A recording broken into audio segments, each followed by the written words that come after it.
Shampoo is the worst. Shampoo is the worst. Shampoo is the worst. A hair loss shampoo will do nothing for you. Nothing for you. Nothing for you. It's on your scalp for 1 minute, 2 minutes. It does not do anything. You've lost the hair follicle and the hair follicle is dead. Minoxidil will not do anything. Will not work.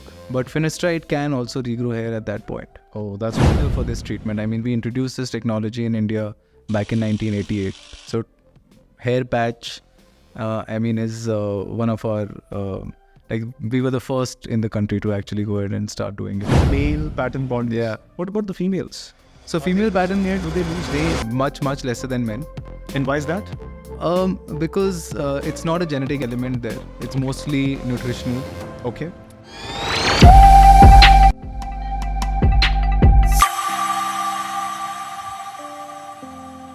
Today we have a very special guest amongst us who's an expert in helping people restore their confidence through hair and aesthetic procedures. Thank you for having me. Great, Arpit. Can you tell our viewers a little bit about yourself and Berkowits Hair and Skin Clinics? Sure. As you guys know, I'm Arpit Goel. I am the CEO of Berkowits Hair and Skin Clinics. We are a chain of 21 clinics right now across India. We do hair transplants, hair loss treatments, laser hair reductions, and we've been pioneers for non-surgical hair replacement, permanent hair reduction in India. So yeah, the journey for us goes back to almost 35 years. Wow, 35 years. Yeah. You're not that old. No, I'm not that old, yes. So this is a company that was started by someone else. Yeah. My mom ran it for some time, and then I was always interested in this industry growing up. So I decided that I'll also build a career here. That's wonderful. And Berkowits is synonymous with hair, and you've now ventured into skin is what I'm aware of. Hair is something everybody talks about hair. Everybody starts losing hair at some point, right? Not everybody. Not everybody? I think you and I will probably never lose hair. Oh, is it? Okay. I can be sure about myself, but maybe I don't know.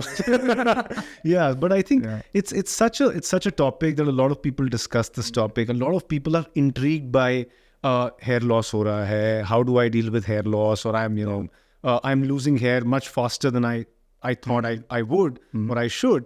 I think a lot of people believe what we discussed, that, I won't lose hair. But when you start losing hair, then you start reading about it. Then you want to know kya kare iska, how to regrow. So tell us about that journey. What is hair loss? Ye kab hota hai? How do people deal with this typically? Yeah. So there are multiple reasons why hair loss happens. Right. The most common one, especially for men, would be genetic. It's called androgenetic alopecia, the medical term for it. Right. And it's basically just a gene in your body that starts making this enzyme called DHT, which goes and sits on top of your hair root. Okay. And just starts blocking blood flow. In layman's language, this is as simplified version as I can probably put. And the hair follicle eventually starts shrinking and eventually disappears. So this is genetic hair loss. This is male pattern baldness. This is what this is what it is. Yes. Oh, okay. And when people start, at the onset, what are the options that you have once you get to know? And I think there are various stages that you classify people into. Yeah. So can you walk our viewers through the process that, let's say you get to know that you have, this male pattern baldness. Yeah. What are your options? How do you tackle this problem? So first, I think it's important to understand how to differentiate male pattern baldness from maybe other forms of hair loss like telogen effluvium and others. Any hair loss that's happening in men in a horseshoe shape, which is like your temples are receding first and you have this horseshoe hair, is male pattern baldness almost always. Okay. So this is, or one way to see this is that, do you have any relatives? Do you have maybe your uncles, maybe your father, maybe your grandfathers, maternal grandfather, maternal uncles who have hair loss? If they do, then you're at risk for androgenetic alopecia as well. Now that we are aware that yes, we might be at risk, and we started identifying the early signs of hair loss, which is temples are receding, we can start taking action at that point. I think one of the major problems that people, one of the most common problems that I've faced people go through is that they first go with FMCG products. So the first line of defense is, I'll go and buy a hair loss oil.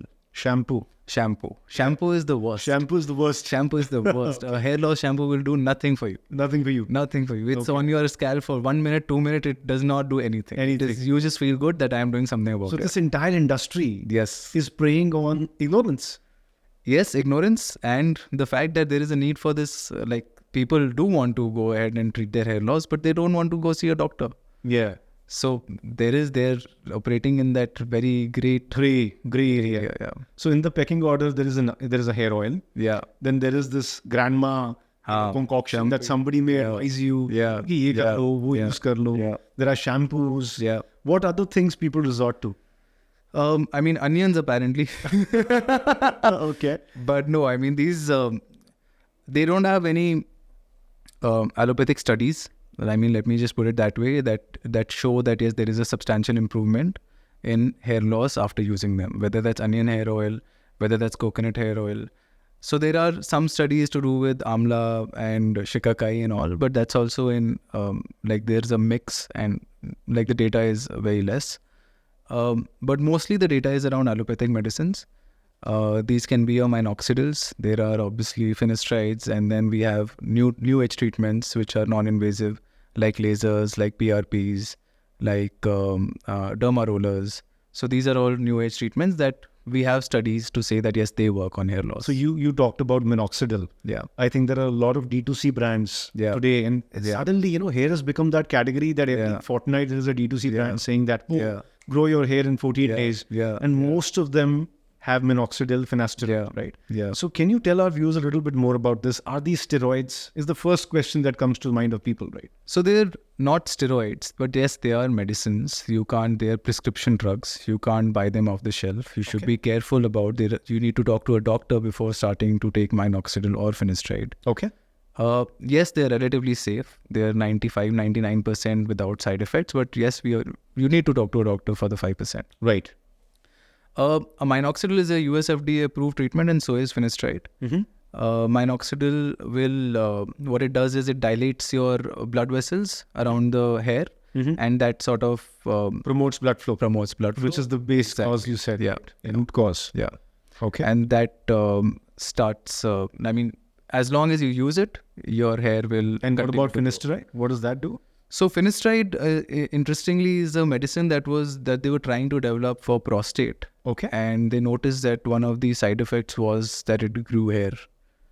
And so it's actually interestingly the only US FDA approved medicine for regrowing hair. I see. So everything else is for stopping hair loss. Even minoxidil will stop hair loss and maybe reverse shrunk hair follicles to their original size. But wherever you've lost the hair follicle and the hair follicle is dead, minoxidil will not do anything. Will not work. But finasteride can also regrow hair at that point. Oh, that's wonderful. Yeah. So you were saying a lot of people just don't want to try these, maybe tested methods, and they resort to stuff which is like, somebody tells you something. And definitely. I think the main, it's not like they're not without side effects. So that is a concern that anyway we have, especially in Eastern, places of the world like India. Yeah. We tend to resort more to traditional medicines. And I feel that there are new age treatments which are anyway combinations of acupuncture. Like I said, there is laser, which are not that invasive, very safe. So I would suggest, yes, as the first line of defense, sure, a treatment like minoxidil, maybe try and have supplements. But if that doesn't work, then definitely opt for a clinical treatment. Clinical treatment. Yeah. Which you said is like rollers or something. Yeah. So we have, there are multiple ways, multiple treatments. One of them is platelet-rich plasma. Okay. Then PRP, yeah? PRP. Okay. Then there is LLLT, which is low-level laser therapy, which is just a beam of cold laser.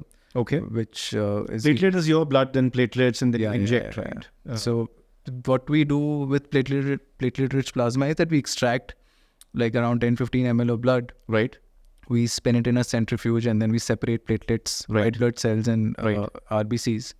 And then platelets are responsible for healing their growth. They contain the growth factors in the blood.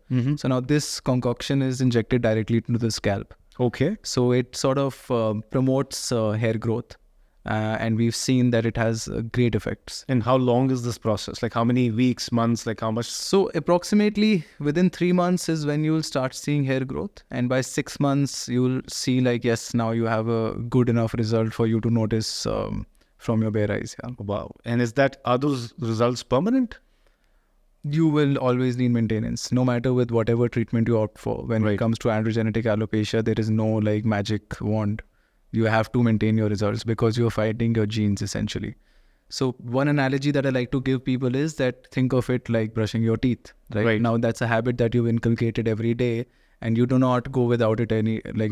Right. Now one step, 10 minutes of your day, 15 minutes of your day, maybe 5 minutes of your day, will have to go towards hair loss management. Right. No, I think that's very interesting. It's very nice of you to say that to people, because I can tell you, and I want to tell our viewers, a lot of people would just say, no, just take this treatment and you will be good for X number of years, right? But you're saying that if you have androgenetic alopecia, you will need to reconcile with the fact that you'll have to take continuous care and effective steps to manage and mitigate and ring fence and whatever the situation. 100%. As long as you want hair, you'll have to do something about it. Okay, wonderful. That's very nice, and that's very clear. Yeah. And on this note, I think this topic of a person losing hair, there are so many people around us who lose hair, but I think it's been taboo in the Indian context. Suddenly you start losing hair, you feel bad, and that reminds me of this Ayushmann Khurrana movie, Bala. I think it came out in 2019. It was a dark comedy. Yeah. It suddenly became a rage because this guy was losing hair and he had a ton of problems because I believe losing hair is not only a physical problem. It becomes a psychological equivalent problem at your stage. You start thinking about it, your interactions with the society, they may undergo a change. You may suddenly start feeling less about yourself as compared to what you thought you were. Yeah. So have you seen this with people? No, definitely. With the early baldness, especially with kids as young as 21, 22, maybe in school, going bald and having to suffer through hair loss. It's a big problem. And is it happening with people that young? Yeah. We have clients as young as 19, 20. Losing hair, yeah. And some have lost complete hair by 24, 23. That's crazy. Even in engineering colleges, they've lost all hair. And all of this you want to attribute this to genetics?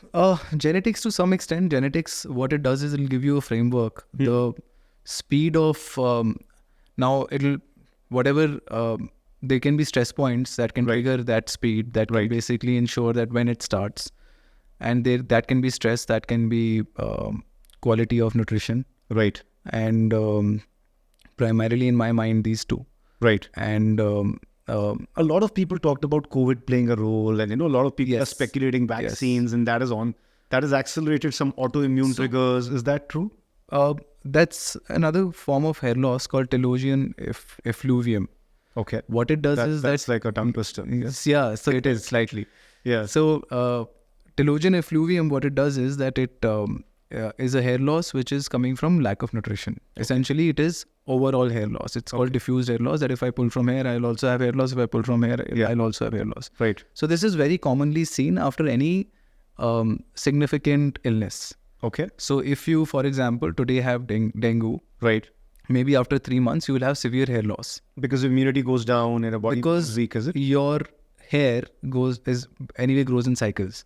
So when this period of dengue, you will actually start noticing hair fall after 3 months. Achha. Because that hair takes 3 months to sort of grow and start noticing, अच्छा अब ये बाल जो dengue के time पे होगा ये कमजोर है क्योंकि उसको nutrition नहीं मिला है, then it'll start breaking. Yeah. Right. Well, that's very interesting. Yeah. So which is what I think a lot of people notice. It's not COVID. It could be any illness. Yeah. It could be any major illness, and you will find the same effects that after 2 to 3 months, when that hair growth cycle comes to that level where hair starts growing, which got nutrition at that point when you were ill, you will start facing hair loss. But this is temporary in most cases. But tell me this, Arpit, I think you have 21 clinics, right? Yeah. You're present across how many cities? We're in 5 cities, right? 5 cities, right? Yeah.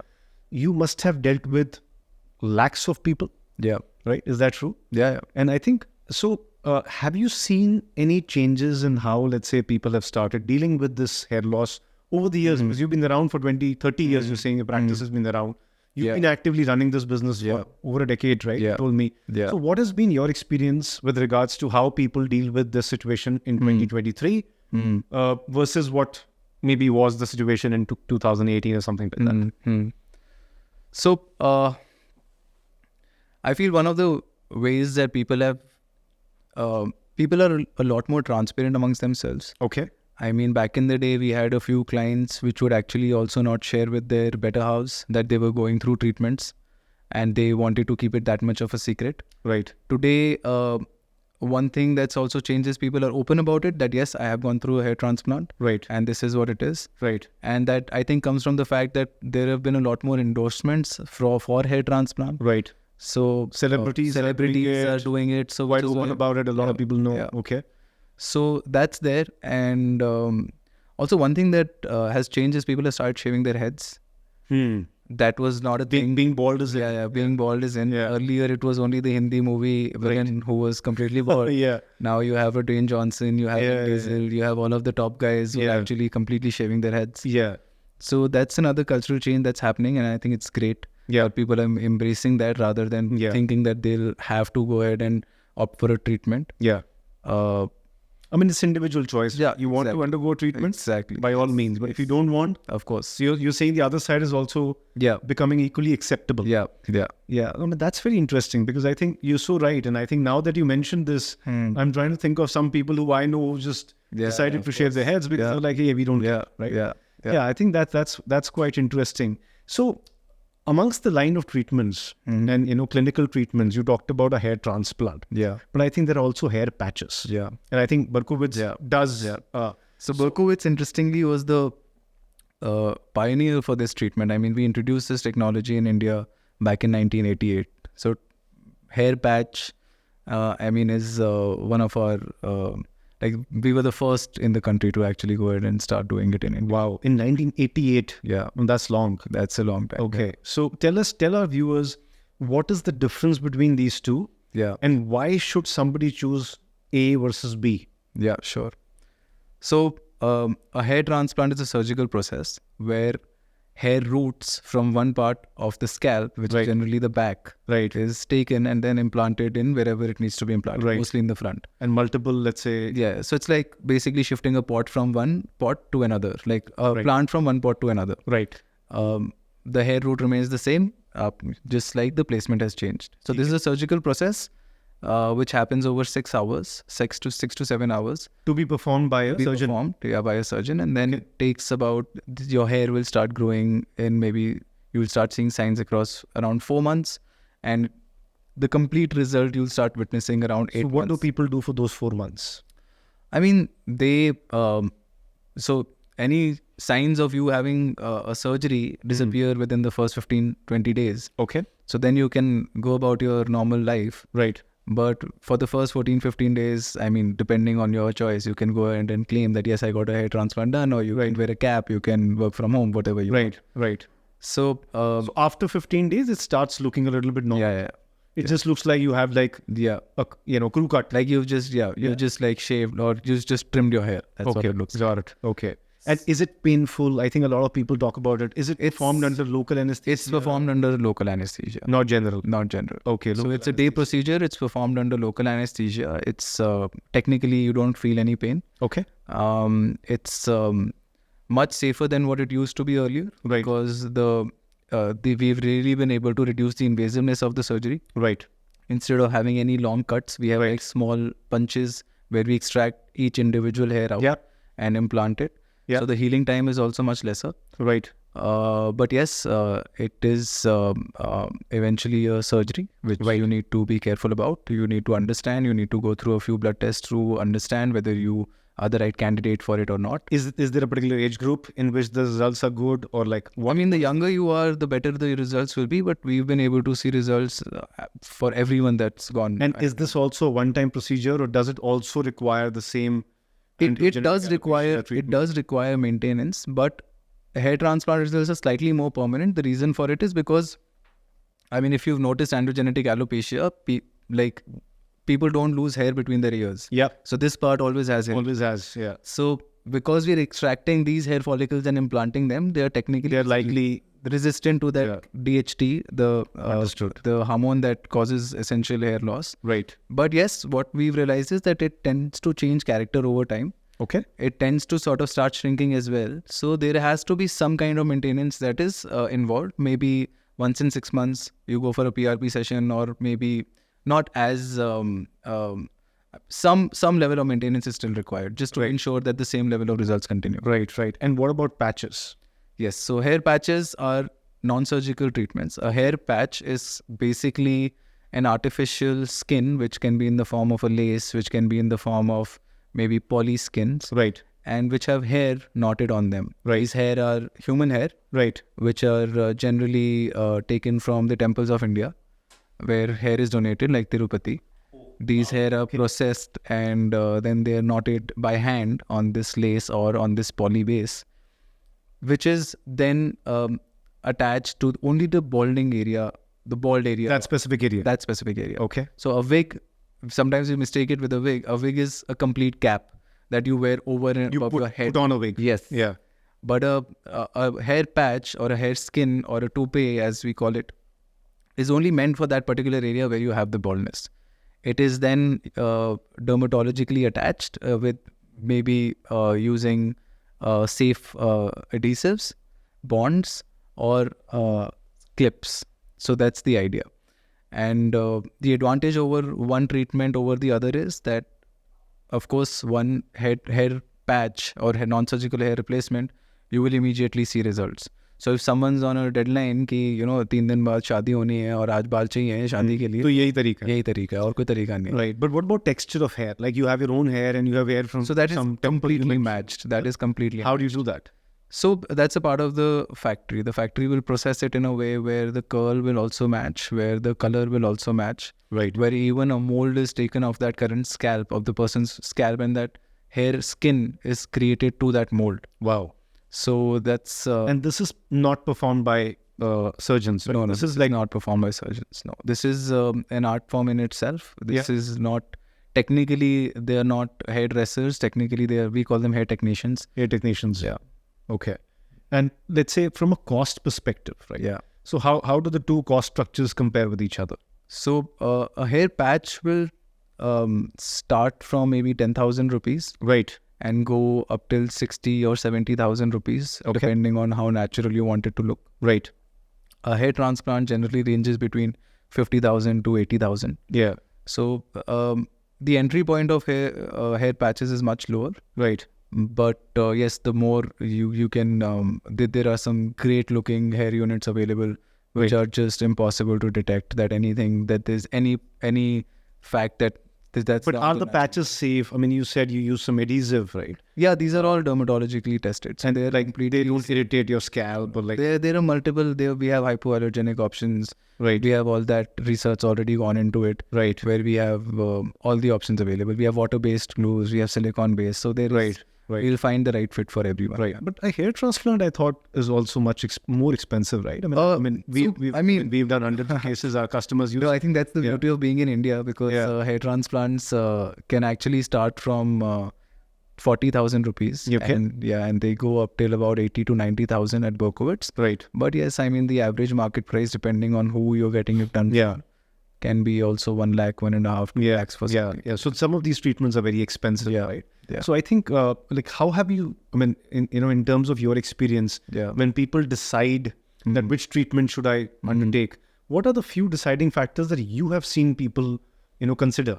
Yeah. So I think one, definitely time. So if they're patches win, hands down, right? Because that's like a... Second, density. If you want a lot of density, you have to go for hair units or hair patches. Okay. Because hair transplants, eventually we get limited by where will we plant that hair, right? Right. So we can really pack it in, but still not give you the natural density that you were born with. Right. Third, natural look. I would say, of course, there is, because hair transplant is your natural hair. Yeah. It will still probably... It's your own hair growing. It's your own hair growing. So that will obviously something that people go ahead and choose hair transplants for. And then we have cost, like I said. If someone's not willing to spend that much money, they probably start with hair units. Yeah. The last I would say is fear of surgery. Yeah. So, I mean, I have almost 90% of the people that I've seen go for hair transplant ask me questions like, will this affect our brain? Will everything be okay? Yeah. And even though we are not even penetrating the skull, the brain is inside the skull, we are like only on the scalp level. Yeah. But still the fears are very real. People actually are very apprehensive to go ahead and opt for a surgery. So what do you think is needed for people to embrace these procedures a little bit more?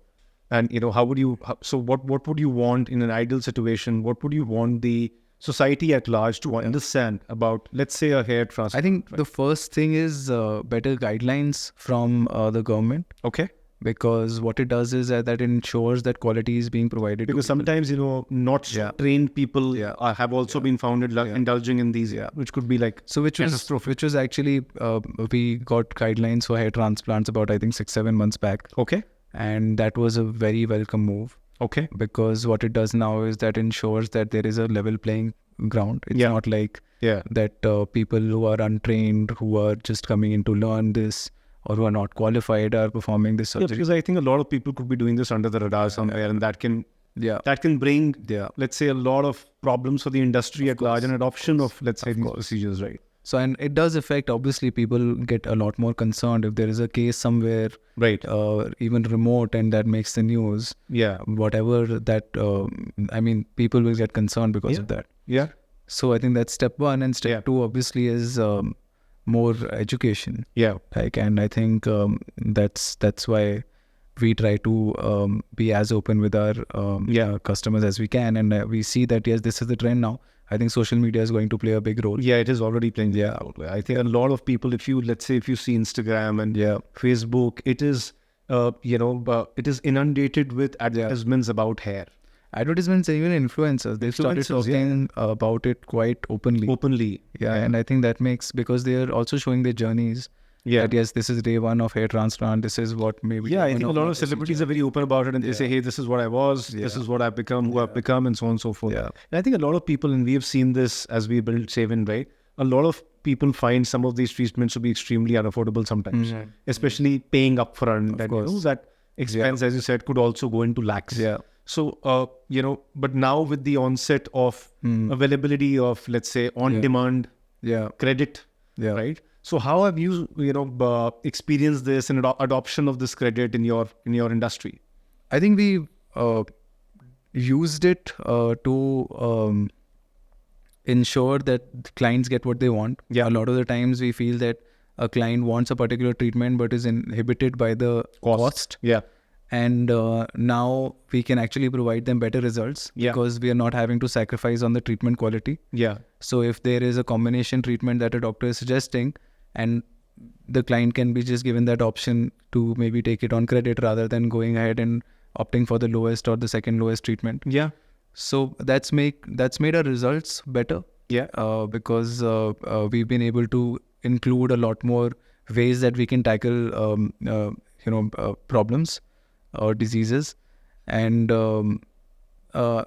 definitely clients also are a lot more comfortable. Yeah. They are. I think there is a new segment that is being added to this industry, who would earlier not have thought of getting their hair back. Yeah. Now know that it's maybe as less as 5,000 a month or 4,000 a month to just have hair on your head, which is cheaper than a mobile phone. Yeah. So now this is the first thing that people will see about you, and if it matters to you, then get that hair transplant. That's such a wonderful point, Arpit, because I think what you mentioned, right? I think people, were apprehensive of surgical procedures and education about the procedure itself, and of course the cost, right? Yeah. And you said that there could be various gradations of these procedures, and if the doctor were to advise something extra, suddenly if there is money available, and you could make that decision a little more fearlessly. Yeah. Still being responsible about of course. Who you are and what you want to avail and so on and so forth. But I think that availability of finance empowers people. Of course. Right? And I think that's what has happened in most segments where finance has been available. Yeah. Right? So I think in healthcare, we have seen that out-of-pocket expense for healthcare in India is upwards of 75%. And a lot of these treatments are anyway not diseases, right? Yeah. So they are labeled as elective. So whether, I would want to opt for it, and somebody may want to remain bald, somebody may want to have a patch, somebody may want to have a transplant.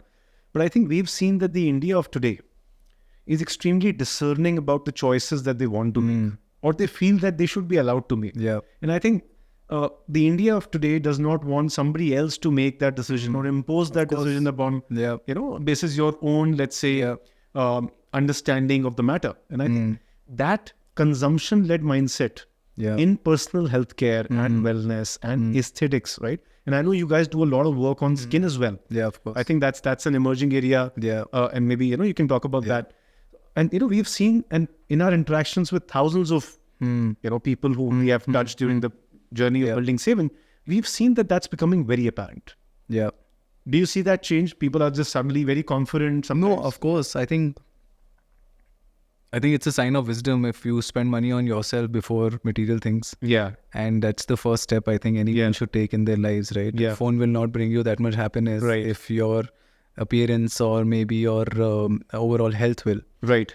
And definitely I think credit, any thriving economy will need credit in the market. They will need credit and consumption. Right. And it's great to see what you guys are doing. Yeah, I mean, we see this every day that people are able to opt for treatments that they otherwise would not have had, and maybe to them it would have felt like कि life में कुछ फर्क पड़ रहा है. So वो अब, if they're able to act on it, that makes a whole world of a difference. No, but I think hats off to you for having that mindset, because when you're building a franchise, when you're building a business, I think you have to put you have to put on the business hat. Yeah. You have to put on the customer centricity hat. And I think what you talked about is extremely customer centric, right? Yeah. And everything comes at a cost. But if the customer wins, of course, if people get what they need, if people get what they want, if you can serve more people, I think that's what this country needs, especially in domains like these, right? Yeah. Because we are a country of 140 crore people,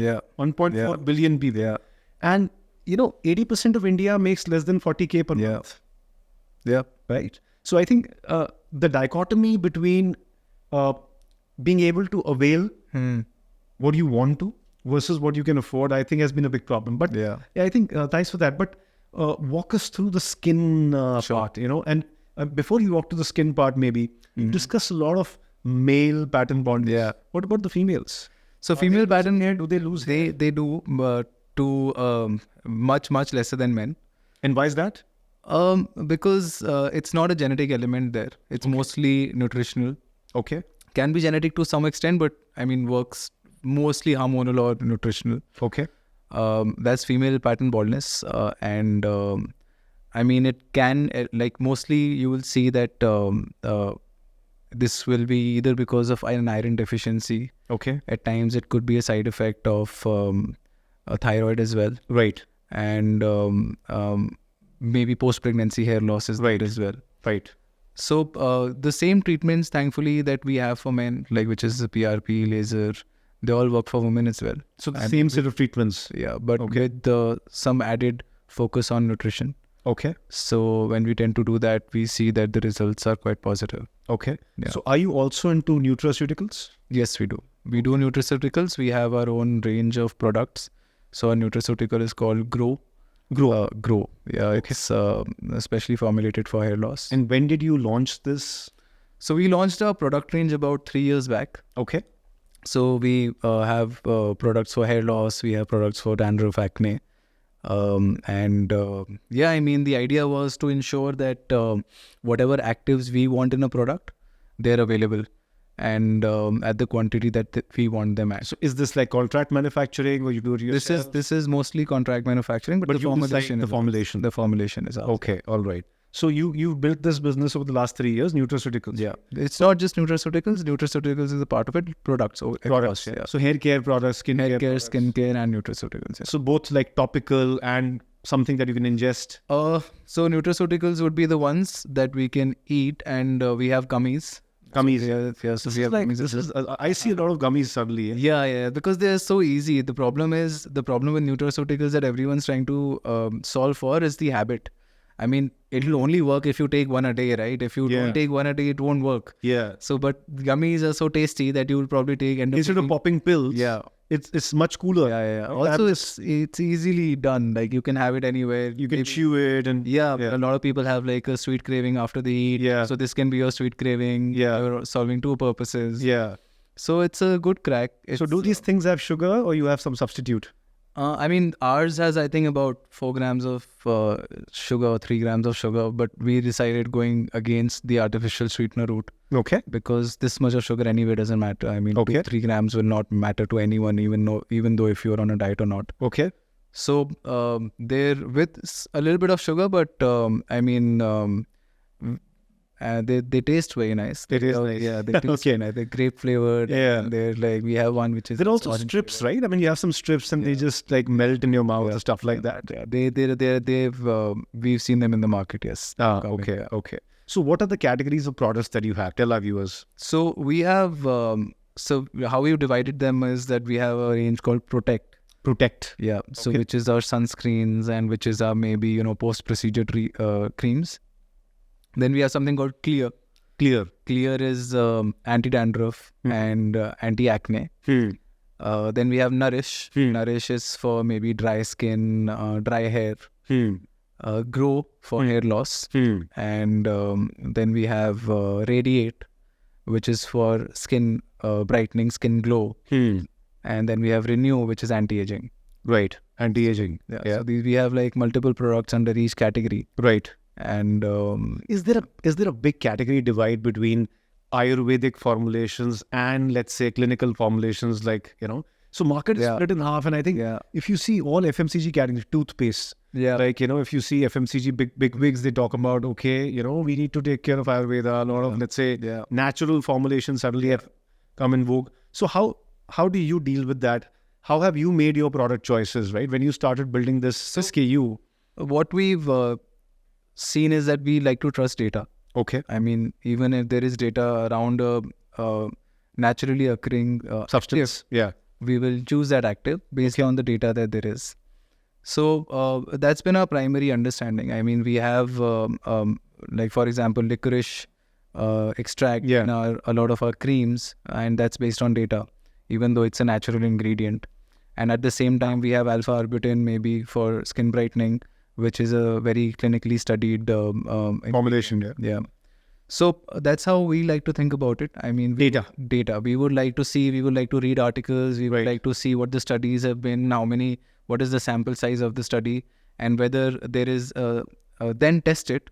Then we'll call for samples based on the formulations. We'll test it in-house on ourselves, on our like people that we know, our own audience, and see if it works, and then go ahead and start building it. Understood. So the skin experience of people, what are the skin, do you also provide some skin treatments? So we have skin treatments. Let's first talk about laser hair removal or laser hair reduction. Is that the most popular treatment? We hear that a lot. That's one of the more popular treatments, and also it's, I think we like to put it in a category of itself rather than in the category of skin. Okay. Because this is permanent hair reduction. This is I think something anyone who's tired of whatever weekly, monthly beauty parlor needs to go ahead and just do this. I mean, what we've seen is that almost 50-50 ratio of men and women who are 50-50. Yeah, you'll be surprised. I thought that would be much more lopsided, no? I thought so, but I think that's primarily because we do have a lot of male clientele that is anyway walking in because of hair loss and hair transplant. So you are able to, let's say, they choose to go ahead with this treatment. Maybe it is lopsided for us, and in the market, like for other competitors, it's not as high. Right. But we see a 50% split between the genders. Right. And I mean, it's interesting that how people are opting for it, how something which is as painful like waxing or just like, people who are bothered about body hair can just go ahead. So these procedures are laser procedures. Yeah. And are they painless? So there is a new technique which has made them much, much, much less painful than they were before. Okay. I would still not use the word painless. I mean, it's a marketing term because that's what people end up marketing it as. But I mean, it's a very slight discomfort, much less than waxing or threading will ever. And this is one time, or does this also require maintenance? This requires multiple sessions first. So you'll need about 6 to 8 sessions, and then maybe maintenance once a year, twice a year, depending on if your hormones are stable, then you won't need maintenance. Right. And what are the emerging, trends you see in this industry? India, a young country, Oh, definitely. So now, fast-growing country that we are. let's talk about skincare now. One of let's the do that. most interesting trends that I see is the rise in injectables. Injectables. When I say injectables, I mean Botox, I mean fillers. Right, yeah. Like everyone wants those, Kardashian pouts. Like that is so common now. We will have people walking in and say that I want those fuller lips. And there was a few TV shows that I was watching, one of them being on Amazon Prime, and I saw that the lead actress was just like, we can make it out, but it just felt like, and that's a great thing that people are opting for it. And fillers, Botox, that's something that's definitely on the But I think people are now very open about it. Like, it's my body, I want to do whatever. 100%. And that's how it should be. And also, one thing that we've seen is that the average age for these treatments has really dropped. Earlier, you would expect someone who's 50 plus to go ahead and get Botox done. But what's happening now is it's being used for enhancement. It's not being used for damage control anymore. Right. So if I, for example, I want higher cheeks, I just go get a filler done because then I'll get higher cheeks. So it's become like almost like people can opt for whatever look they want. And if there is any shortcoming they feel that their body has, they can overcome that. Yeah. And are these procedures safe? Tell our views about it. Again, there's a lot of, let's say, misunderstanding about what these procedures are. So, of course, these should be always done by a doctor, a certified doctor, who's trained to do these injectables. Right. Any medical treatment will not be 100% without side effects. Okay. It's about who you're getting it done from and how much confidence does that person have. There can be certain complications that can arise out of any medical procedure, but they're a minority, a significant minority. Right. Fillers are basically hyaluronic acid, which is a naturally occurring material in the body. What it does, it's basically a naturally occurring gel, which is injected into the place wherever you need lift or volume. Okay. And then that sort of tends to automatically dissipate in the body or disappear in the body after 6 months to 8 months.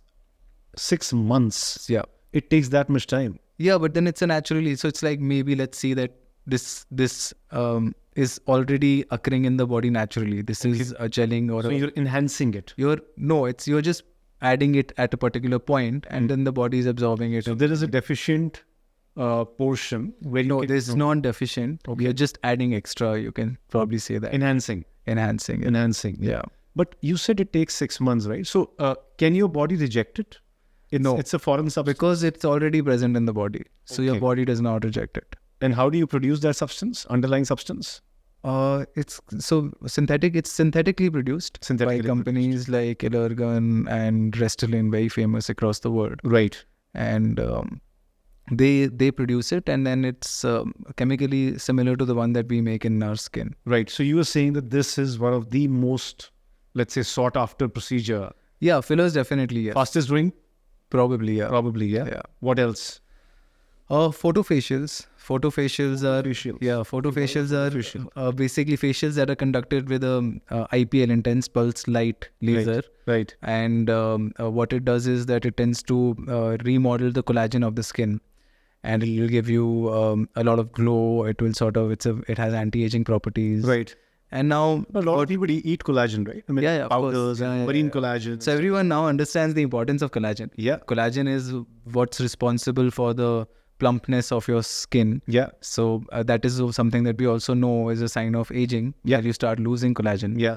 So collagen is, of course, one way you eat it. Whatever your body can digest, will digest. And the other way is that through these lasers, we tend to just like disturb it a little bit so that it keeps regenerating. Right. Yeah. Right. So these are photofacials. These are photofacials. Photofacials are really gathering a lot of interest because... So how much does a photofacial cost? Oh, it starts only from 2,500 rupees per session. That's very affordable. As the maybe better than cheaper than a salon facial. Oh wow. Which is not medically researched at all. And goes up to?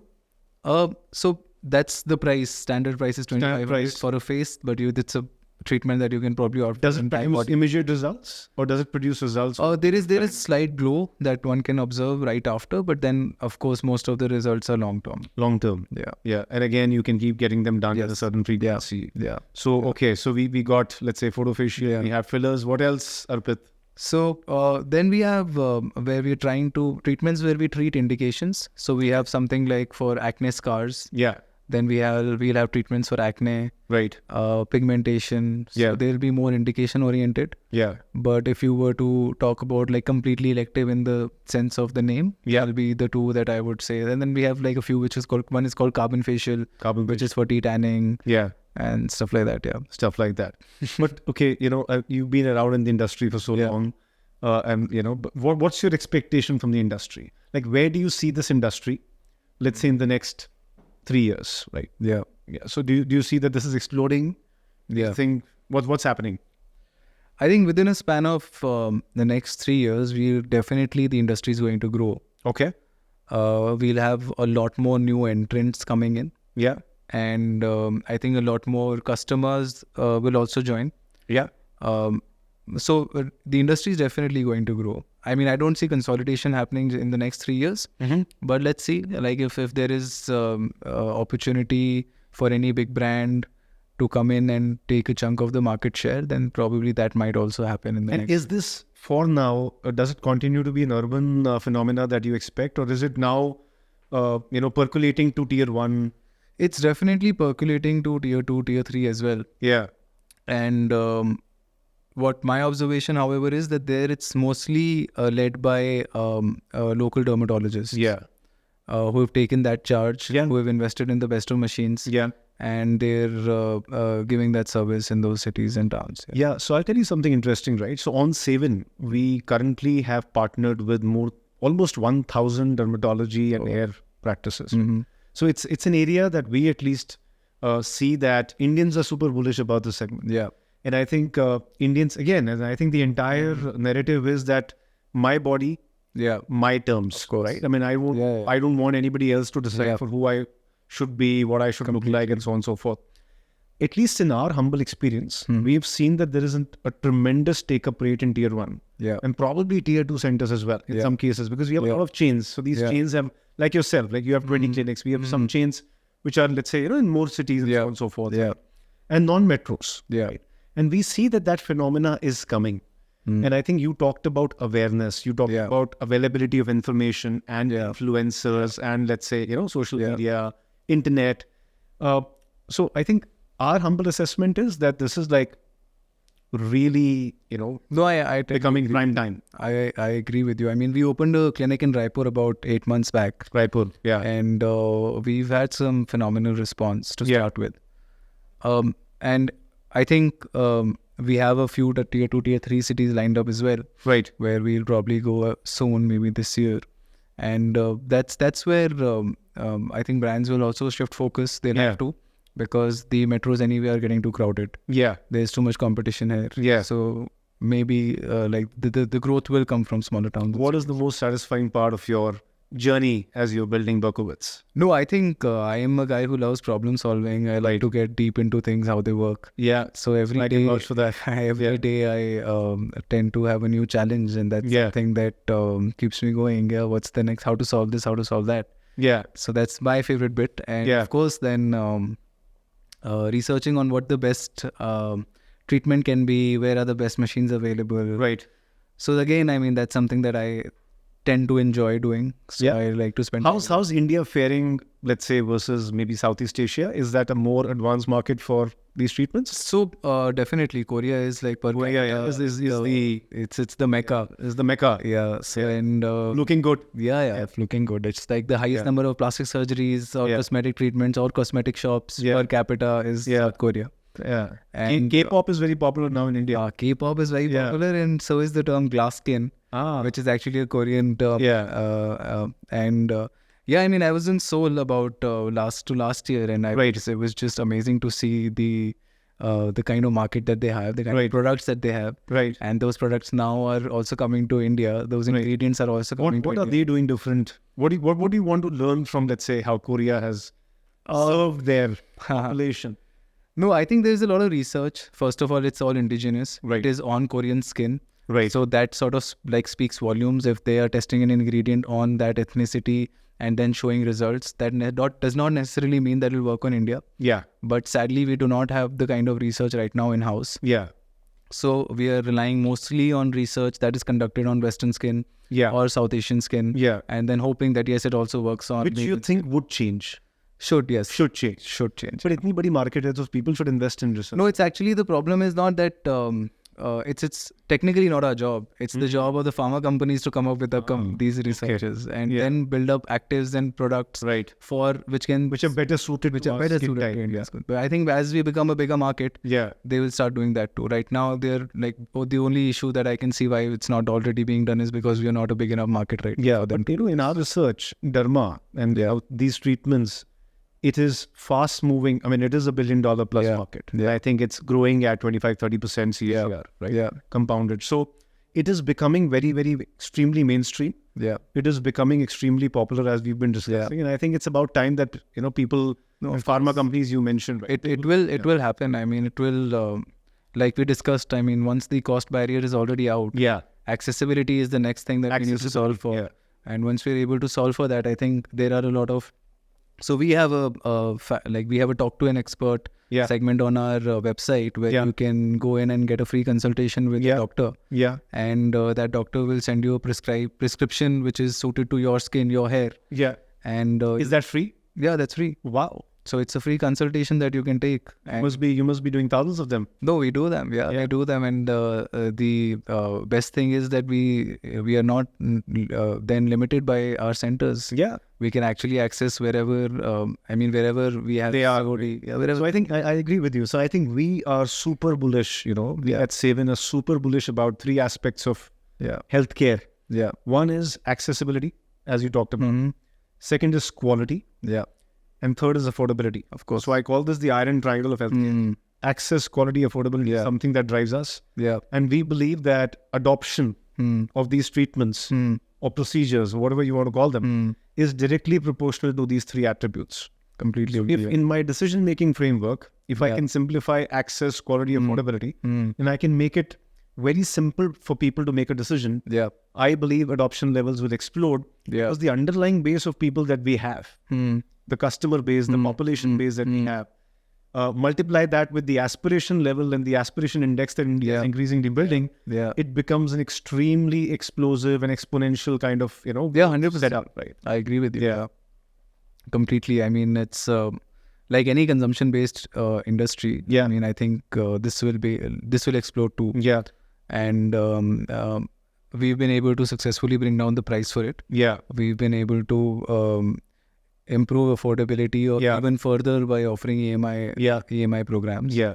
So this will keep on increasing. I mean, more people will be accessing it. Yeah. As long as we are able to educate them. And as long as perform these in a responsible manner. In a responsible manner, yes. As long as that there is a structure that governs this segment, we will definitely see growth.